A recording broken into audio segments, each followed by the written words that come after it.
тамаққа әуелі уақытысынан келгенбіз, енді тамақ қойып жатырмыз. Мына жігіттер тобындағы Айдар ағамыз жүр екен.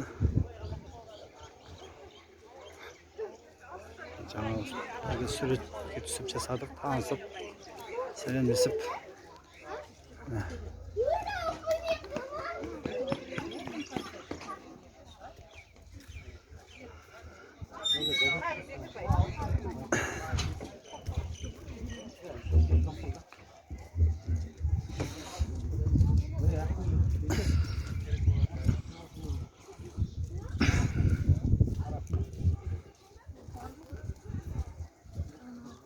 Ассалаумағалейкум баршаңызға, жақсы милиционер тағы да.